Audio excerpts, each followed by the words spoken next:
I can see you now there on the dance floor, you know, knocking back the Magners and Maltesers with your laptop on your back. Don't knock me, don't knock me. Get you out of my mind.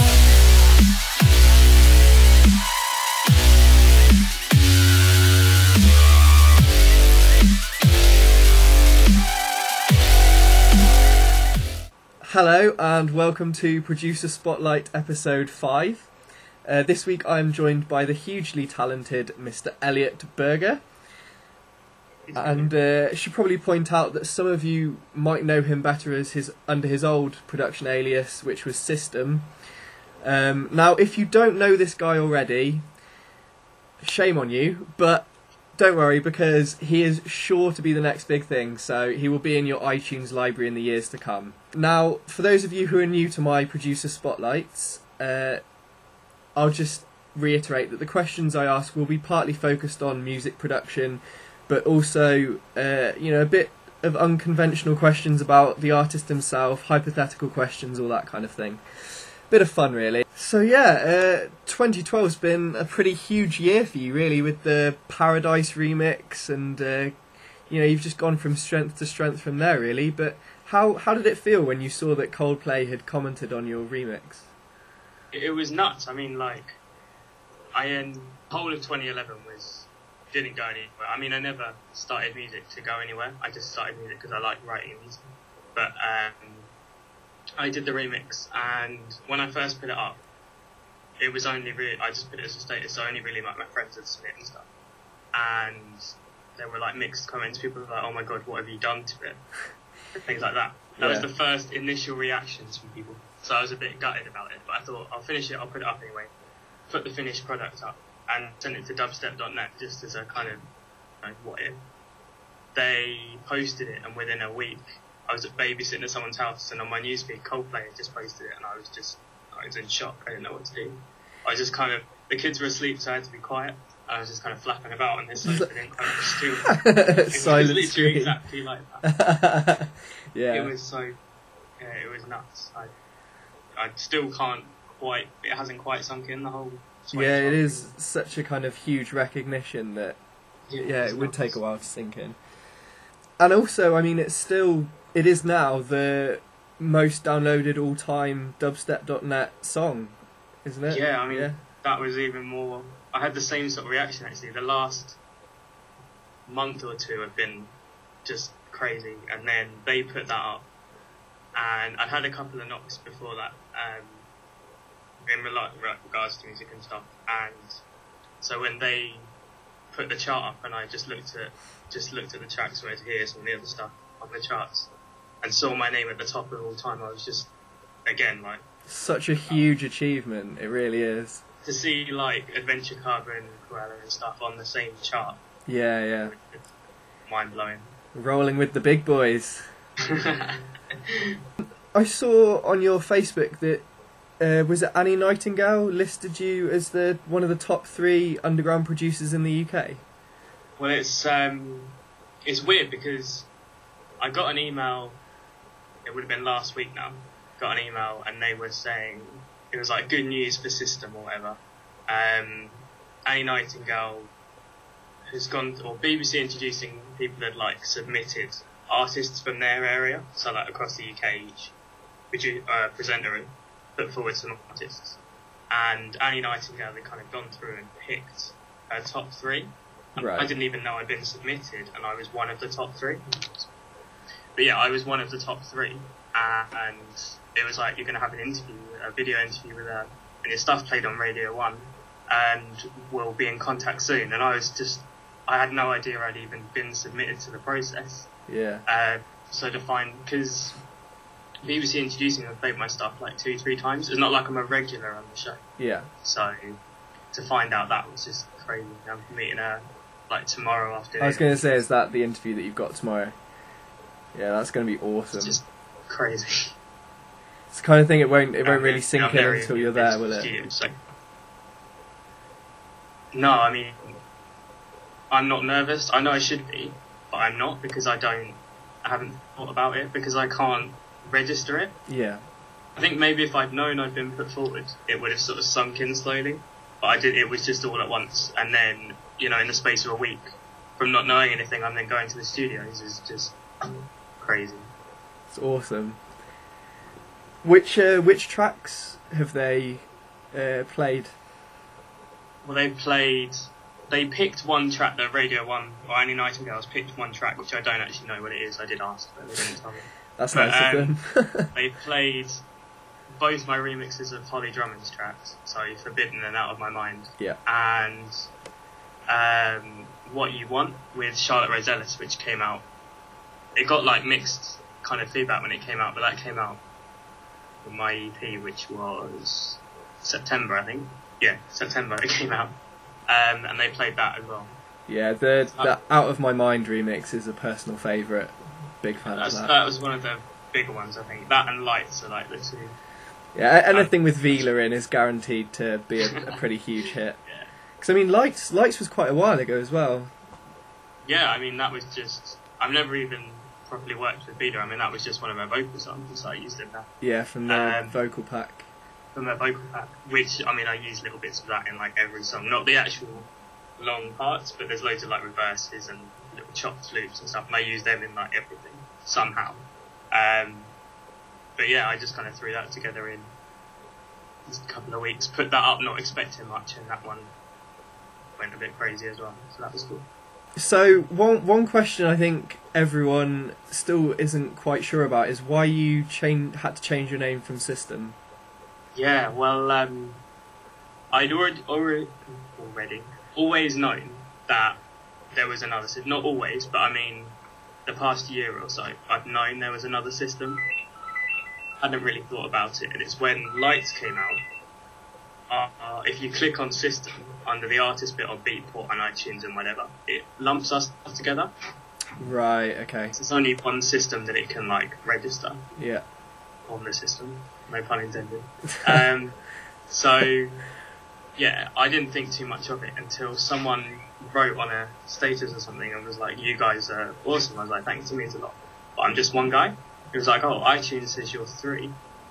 I thought, "Oh god!" So I went and checked, and people were getting confused and thinking I was this other system. And I thought, one, I'll be losing some of my like fan base because they think I'm them. And more that people are going to be thinking they're me. Yeah.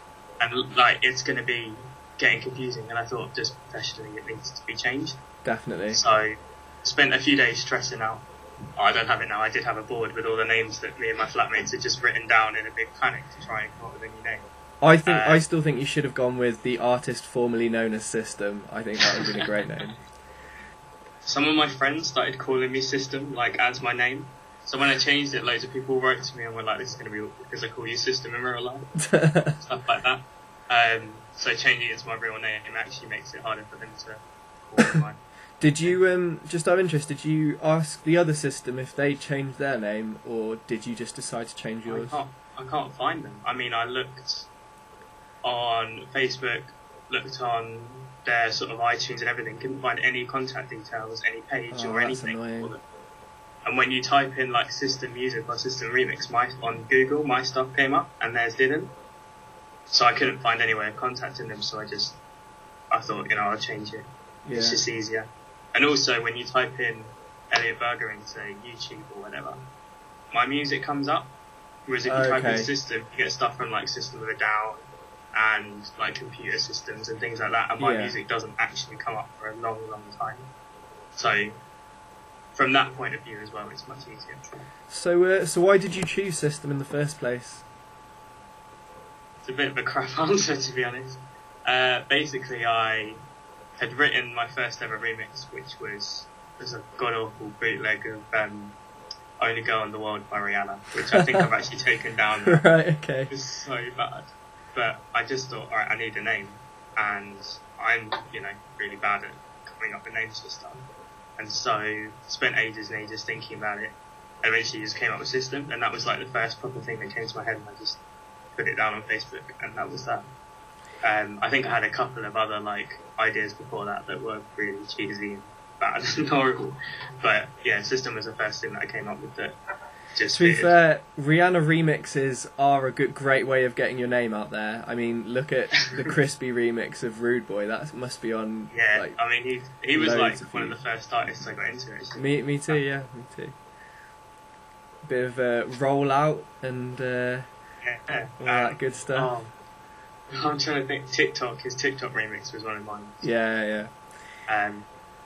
So him and Tech One were like what got me into it in the first place, which is funny because they sound nothing like the Okay. kind of music I make. But Now, you started learning instruments from an early age, but when did you actually start producing?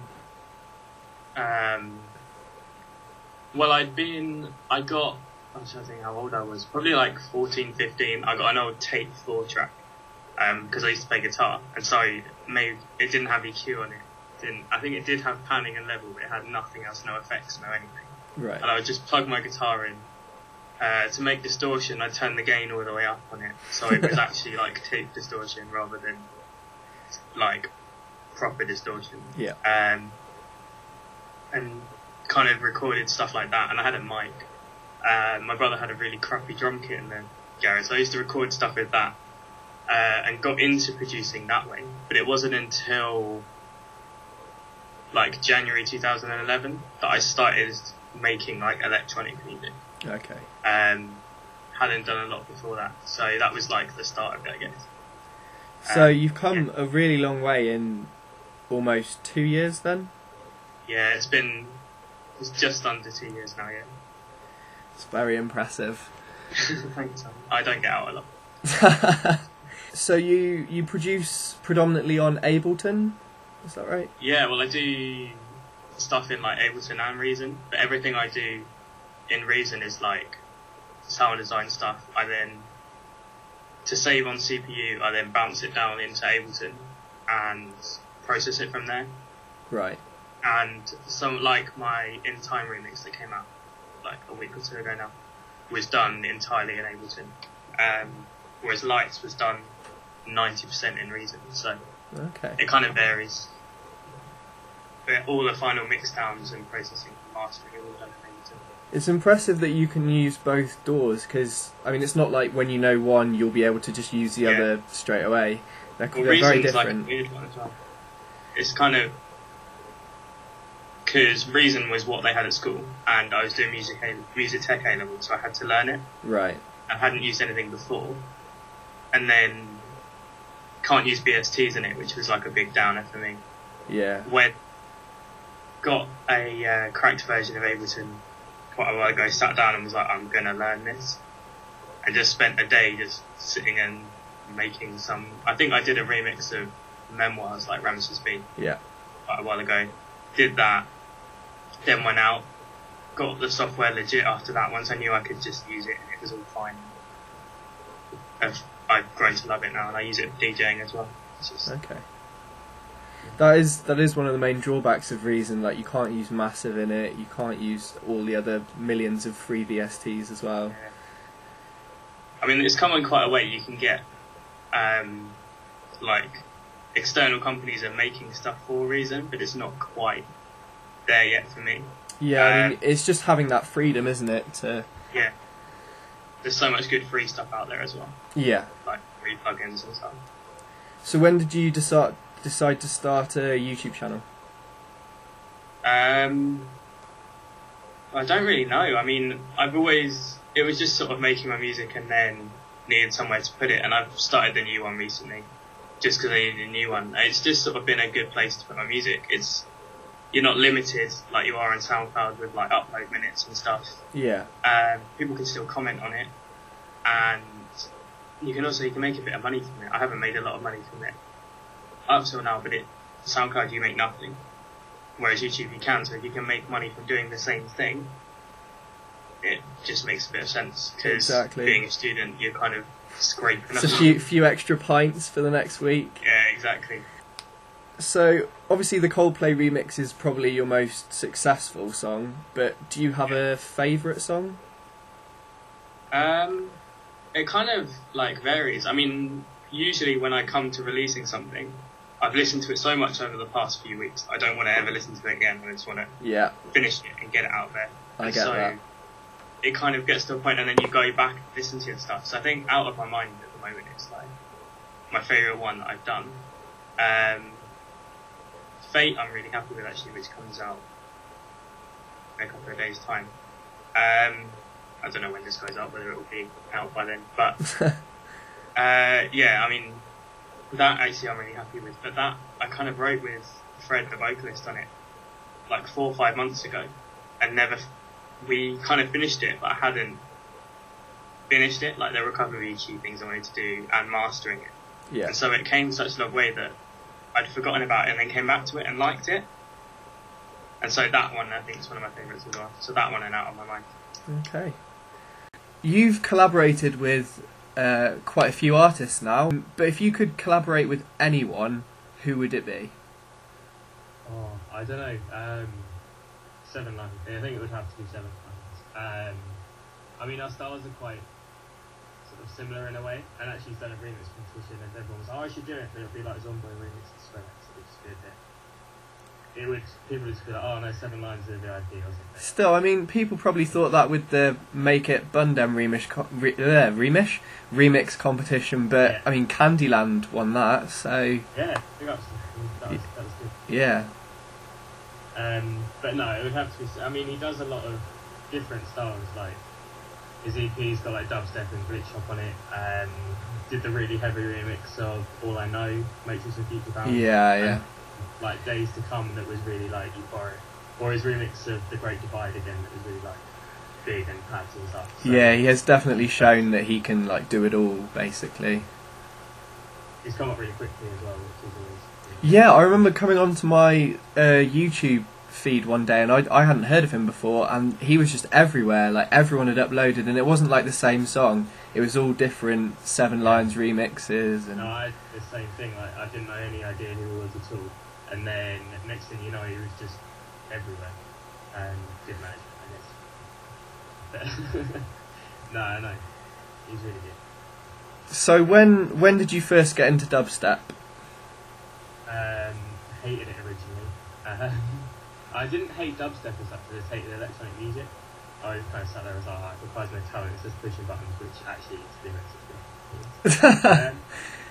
Every time anyone's like, oh yeah, you just push buttons, don't do it, so but Bit more to it than that. Yeah, You've got to give yourself a bit of credit. it's like saying that playing piano is just pushing keys. Yeah, exactly. Yeah. It's the same. I mean, there's a lot more to it, but fundamentally, that's what it is. But that's what I used to think, and then went and saw Bring Them Horizon live, and Tech One was supporting something like Bring Them Horizon remix, and the bass was just like, oh my god, didn't know what to do. Grabbed you by the balls. Exactly. My eyes were vibrating, I couldn't see properly. After the second went in and made my first track, which is on the SoundCloud, and I think it's under my first track, and it was god awful, but me and my mates were all stuck, I'm like, oh my god, it wobbles! That's the first test, isn't it? If you can make the wobble sound that you hear other people making, then you're on your way. One saw wave and then I thought, oh, the low pass Yeah. filter. That's it, step god. So who would be your favourite act to go and see live, and why? Oh, I don't know. I think Modestep would be a good one. Okay. I saw a bit of their set at LED, but I haven't seen them properly. And I think they kind of have the electronic band thing down to T. Yeah, it wouldn't be just like a live set, it would be actually them all playing it live as well, wouldn't it? Which would be nice. It would be really, really good to see. Because, I mean, I've seen like DJ Fresh live and Netsky live and things like that, which is kind of there, but there's still a lot of backing that's there. And whereas Modestep, although they have like some of the synths backing, it's much more live, and they've been more focused. Whereas Netsky and DJ Fresh kind of made themselves live, having done everything else. Yeah, I mean, having watched quite a lot of videos on YouTube of like live sets and that kind of thing, I watched a live Dirty Phonics video, and that was so good. I'd really like to see them, because before I wouldn't really have thought about them, but after seeing them actually live, I thought that would be pretty incredible. His Dirty Phonics stuff was really good. Yeah. Yeah, if there's ever a Dirty Phonics remix, it's generally better than the original. Yeah. So what was the last song that you bought or downloaded? When I say downloaded, I'm not trying to catch you out. I'm just obviously there's a lot of good free music out there these days. I might actually look. Wait, give me a sec. I'll have a look. I haven't recently because my rent came out. A little bit low on the ground. It was quite funny when you changed screen onto your iTunes library. The lighting went up, so it was kind of like a golden treasure chest, like light coming out on your face. It's on Beatport. It's obviously got like a really bright. It's all like white and stuff, so it's obviously much brighter. Yeah.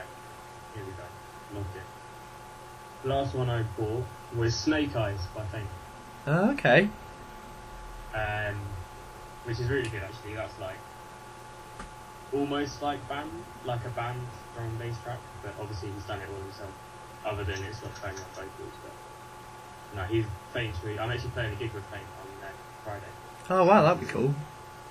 Yeah, it'd be great to meet him. Him and Stan SB are like two of my influences, and so to meet them would be really, really cool. Yeah, I was going to say actually, was it Fate? I can't remember, one of your most recent drum and bass tracks, it actually reminded me quite a lot of the Stan SB in terms of the like hyperness of it, like the jump up bass and the timing of it. It was all very Stan SB. Yeah. Well, I mean, I did one recently actually where I kind of just wrote a drum and bass beat, because normally I start with like a melody or some chords or something. I thought I'm going to start with a beat, and then I just got my guitar out just to write some stuff, not necessarily to have the guitar in there, but just to write some chords to put them into something else. And then ended up just plugging my guitar into the sound card and recording, and it's got like 4 or 5 guitars in it or something. It's not out yet, but it's kind of fainty, kind of. That sounds awesome. More delay and things, but like chilled out version of Faint's more modern stuff, I guess. Okay. So if one day they decided to make Elliot Berger the movie, who would you cast to play you in it? Will Smith, just because he's Will Smith. You can just put like a mask with my face on, but it's Will Smith. So And then you know that everyone's going to love the movie because everyone loves Will Exactly. Smith. So I mean, if there's anyone that could that's smart casting right there. to meet Will Smith as well, which would always be a plus. Yeah, no, that would be great. Yeah, I don't know. He looks nothing like it, but it would be Will Smith. That's a great shout. So if I was to book you for a gig, what would be on your DJ rider? Oh, my DJ rider is really funny. My manager and I were sorting out while I was babysitting, and they just left some stuff on the side, like, you know, help yourself. So, and he was like, well, what do you need? So I gave him all my technicals list. He was like, no, come on, you can put something else on there. I was like, oh, okay then. He's like, what do you want to put on there? So I looked around, and there was a 4-pack of Magners and some Maltesers. So at the bottom of my rider, it just says, I think it's like 2 bottles of water, a 4-pack of Magners, and some Maltesers. That's brilliant. That is a raging party. 4 bottles of Magners and some Maltesers. You've got to have Maltesers. I think there might be sour cream and onion sprinkles on there. Oh yeah, that's a great shout. Is, you know, they're just the best sprinkles. I'd put them on mine, definitely. If there was a zombie outbreak, what would you do to make sure you survived? Me and my flatmates have this conversation all the time, because we're just obsessed with there being a zombie outbreak. And Did you my watch the flatmate Darren has- Brown one? Yeah, that was really good. That was actually. so good. Loved that. I was watching it at home, and my mum walked in, and was like, "This is just, he's just tormenting someone." I was like, "Well, you've kind of ruined it now." And then I was watching it. I was really enjoying it. Thanks, Mum. Yeah, it was exactly that. But no, I mean, my flatmate has like a little plan for each bit of the flat. So what he's going to do if he's in the kitchen, we've got a fire extinguisher. So he planned on ripping it off the wall, throwing it at the zombie, and then climbing out the window at the back. And Okay. he's planned on like, I mean, to be honest, I've already said that if there's a zombie outbreak and I wasn't in a group or had a good plan, I would just end up sitting in the corner and crying. Yeah, it would be quite overwhelming. That would make for a very different Darren Brown, wouldn't it? If they'd done it to you and you just, oh no. I was No. I'd wake up in hospital and I'd just cut her in the corner. Oh dear. I just, as long as the zombies were Shaun of the Dead zombies and not the kind of really scary 28 Days Later zombies, I think I'd be alright. If it was 28 Days Later zombies, I'd be gone. Yeah. Straight up. If you had to be stuck in an elevator with someone for 12 hours, who would it be?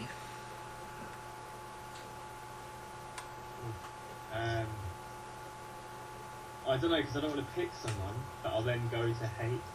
Like, I pick someone that I like, but if you're stuck in a closed space for 12 hours with someone, you could end up hating. My mum. Aww. My mum. You could have anyone in the world for 12 hours and you've gone with your mum. Because everyone else I would hate, but if it was my mum, just be like, yeah, sit down, have a chat for 12 hours. Okay. It's probably not the best answer in the world. But No. There's mine. Right there. Now, this is the most controversial question so far. Would you rather be able to turn invisible or fly? I was slightly worried when you started off with "Would you rather" then, because they never end. Yeah, especially at uni, yeah. Because turning invisible, you can like. There's only so much you can do. If you can fly, you can like go anywhere. See, I've always wanted to be able to fly, but I don't know why. yeah, I think it's man's dream. Every man wants to fly, and woman. I'm not limiting it by sex. Everyone involved just wants to fly. I feel like if I could fly, I'd still have to worry about like money and clothes and You could like get people to pay you to just fly them. to fly. Or I you guess could become like a plane. you You could. just carry people. Yeah, you could be like you. Obviously, if you could fly, you'd be an instant celebrity. So I don't think money would be a problem. You'd be Yeah. a millionaire. Whereas if you're invisible, everyone just thinks you're some kind of. They'd be like, who? Yeah, I guess if you could turn invisible, there'd be that awkward kind of pervy Nate side to it. Yeah, I think Time would be a good one. you've swayed me into the flying zone. No, stopping time would be good, because if you're sat in the amount of times I've been sat in the exam, and whenever I'm on an exam, you have that moment where you look up and everyone else is sat there writing, and there's just you. Yeah, that's a horrible moment. What have I missed? Whereas if you could stop time, go outside, open your bag, get like your notes out, Yeah. go back in and write it down. Stopping time would definitely be the power to end all others.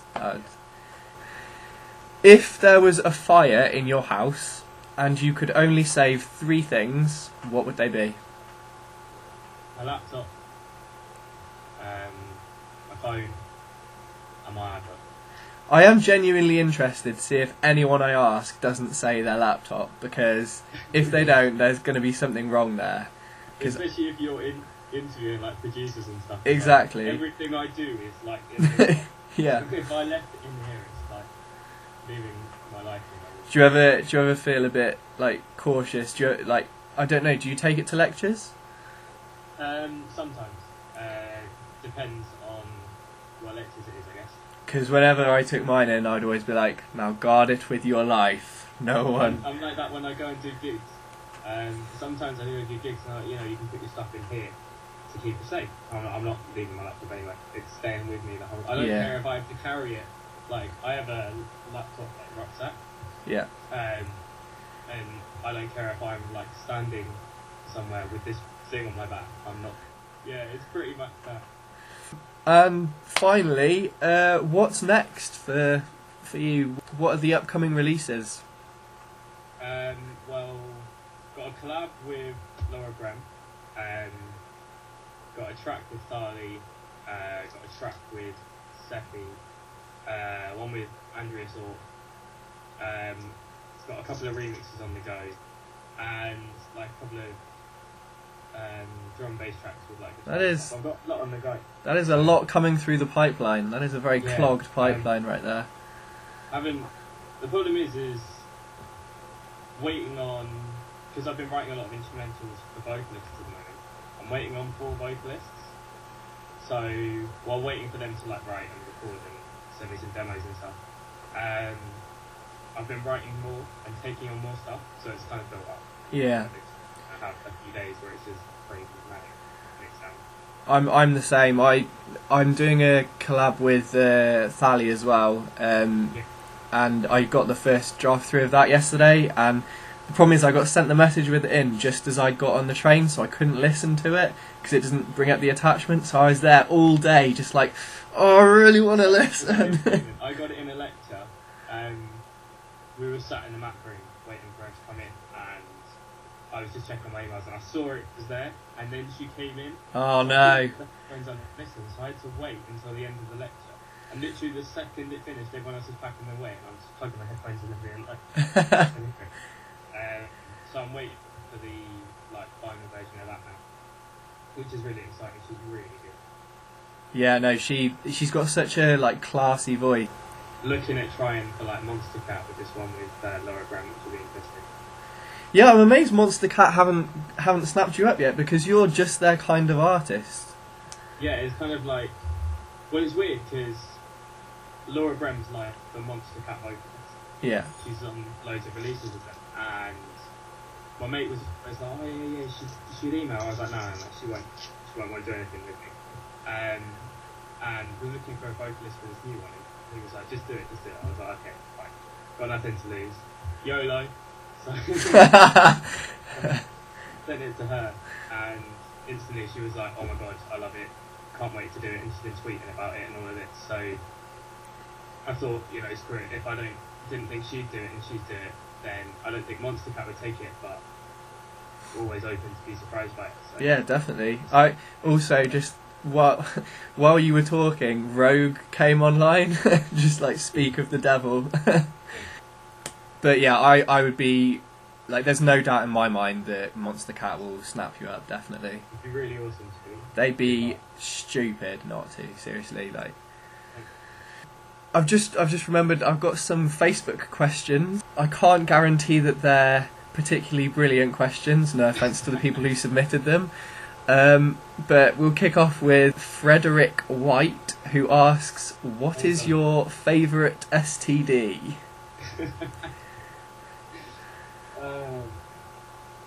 I don't know, because crabs. Because whenever I think of it, I actually think of crabs. Just little, yeah. In a way. Then Erin asked, how does it feel to be a super awesome producer that could easily get all the ladies? Oh, bless her. I'll just say thank you to that. And then finally, Talal asks, how long does it take to reach this level? I'm assuming he means of production.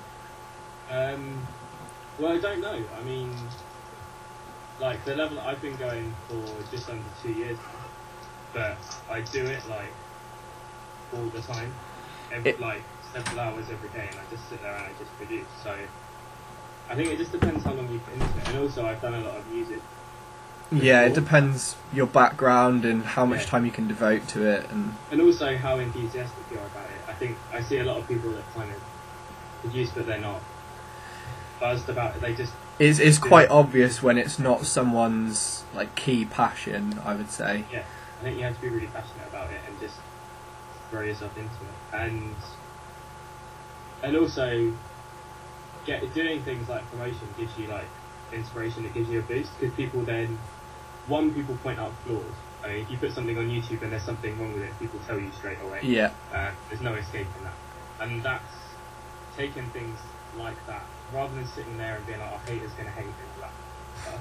You sit there and you think, well, actually, I didn't like that. Why didn't I like it? And you listen to it again from a critical point, thinking about that, and you can improve your stuff, even if it's some guy who's literally just being a you can take it and you can learn from it. Yeah. And so I think just throw yourself into it and be open to criticism. It can take anything from 1 year to 5, 10 years, depending on how long you spend doing it every day. And obviously, for some people, it will make more sense than others. Yeah. And I would also recommend just trying different doors straight away, rather than starting on one and then just keep going. At least get the trials of different ones so that you can see if any of them are slightly more user-friendly for you. Yeah, I mean, I've been through... did a bit of recording in Cubase, so I knew Cubase quite well.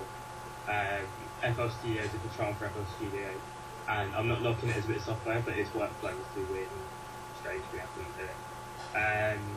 Started off on Reason, eventually ended up on Ableton. I've tried Logic recently, but being so used to Ableton is just weird.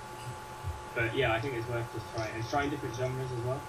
Yeah. Sometimes, if you're just looking for inspiration, rather than sitting there opening up your door and just putting in 140 into BPM, sit there and think, oh, okay, let's try something at 100, or try some drum bass or something, and just trying different genres, even if you do it and it doesn't sound like you and you don't release it. I mean, I did like a kind of Swedish house mafia style dancey crap like a month ago or something, and I'm never going to release it because it doesn't sound anything like this, so everyone will be like, what is this? But I learned a lot from doing it. Yeah. And I think that's important. Definitely. I mean, just an hour spent on any track is an hour that you're getting better. Well, exactly. And opening up synths as well, and rather than making a song think what happens when I do this wave and I turn the filter, or I use this filter rather than this filter. Yeah. Experimenting is kind of key as well. Right, well, that's me done, and it's been an absolute pleasure, to be honest. Great. Yeah, it's been really great to get to know more about the man behind the music. Yeah. No, it's been really good, man. So yeah, thank you very much for joining me, and I'll keep my eyes out for all these new releases that are on the way. No, thanks. It's been a pleasure. Cheers, buddy, and take care. Yeah, you too, man. Bye.